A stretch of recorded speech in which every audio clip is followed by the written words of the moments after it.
मंदिरों में house tax का पूर्वी दिल्ली नगर निगम की तरफ से नोटिस जारी करने पर भारतीय जनता पार्टी की तरफ से पूर्वी दिल्ली नगर निगम मुख्यालय में प्रेस कॉन्फ्रेंस कर आम आदमी पार्टी के आरोपों को धार्मिक भावनाओं को भड़काने वाला बताया है। पूर्वी दिल्ली नगर निगम मुख्यालय में आयोजित प्रेस कॉन्फ्रेंस में भारतीय जनता पार्टी के प्रदेश महामंत्री हर्ष मल्होत्रा ने कहा कि आप पार्टी के नेताओं के पास कोई मुद्दा नहीं है, इसलिए वे झूठ बोल रहे हैं।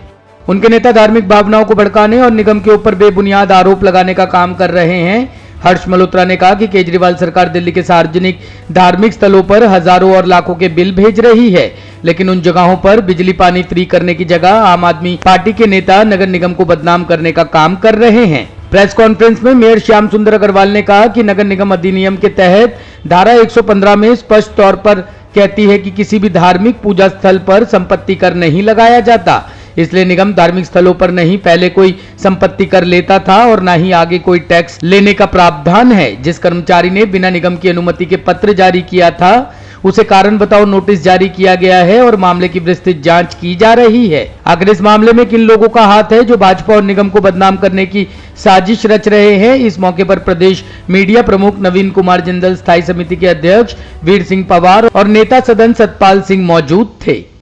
नेता सदन भाई सतपाल जी, दोस्तों पिछले 7 सालों से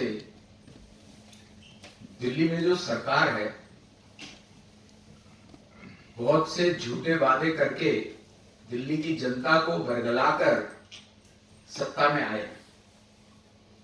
भ्रष्टाचार का मुद्दा बना के भ्रष्टाचार नहीं करेंगे, ऐसे लोगों को लाएंगे, ऐसी सब झूठी बातें कह के ये लोग सत्ता में आए हैं। जितने वादे किए सबके सब झूठ, ना कहीं नए हॉस्पिटल, ना कहीं नए स्कूल, विकास के नाम पर कुछ नहीं हुआ।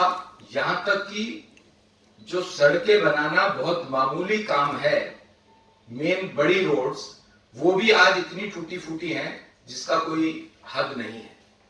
और भ्रष्टाचार का हद तो यहां तक हुआ है कि तुगलकी फरमान जारी करते हैं और उसके बाद दिल्ली के अंदर 850 शराब के ठेके हर गली मोहल्ले में, हर ऐसी जगह पर, चाहे वो मंदिर हो चाहे विद्यालय हो, ये खोलते हैं।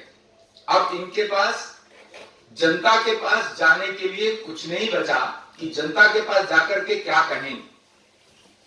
इसलिए ऐसी बातों को मुद्दा बनाने का प्रयास कर रहे हैं जो कि जिनका कोई अस्तित्व नहीं है, जो कहीं टिकती ही नहीं है।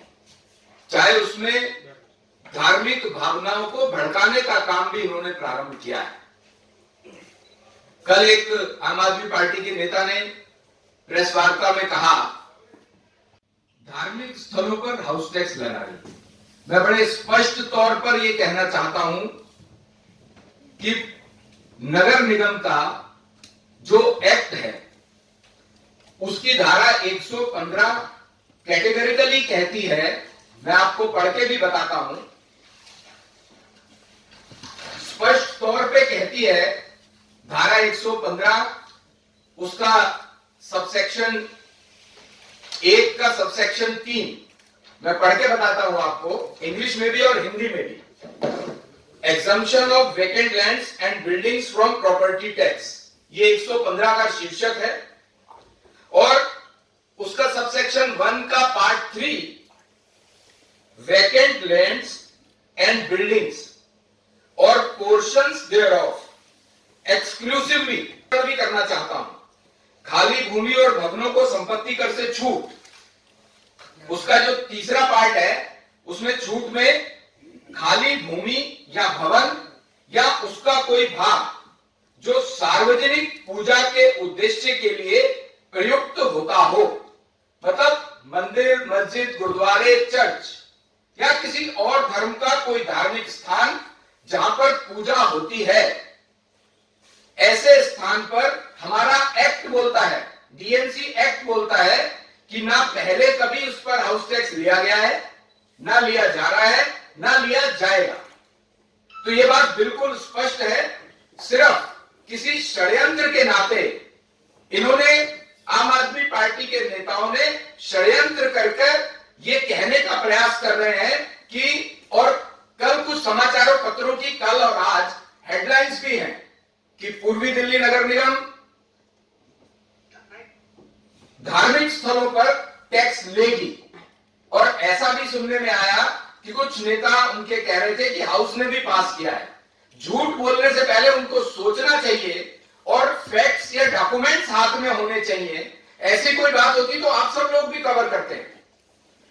तो ये जो धार्मिक भावनाओं को भड़काने का काम आम आदमी पार्टी इसलिए कर रही है कि इनके पास जनता के बीच में जाने के लिए कोई मुद्दा बचा हुआ नहीं है।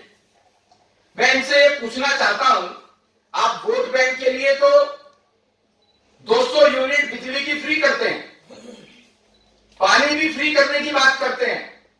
आपको अगर इतनी ही चिंता है तो सभी धार्मिक स्थलों का जैसा नगर निगम ने हाउस टैक्स माफ किया हुआ है, आप बिजली पानी माफ क्यों नहीं कर देते?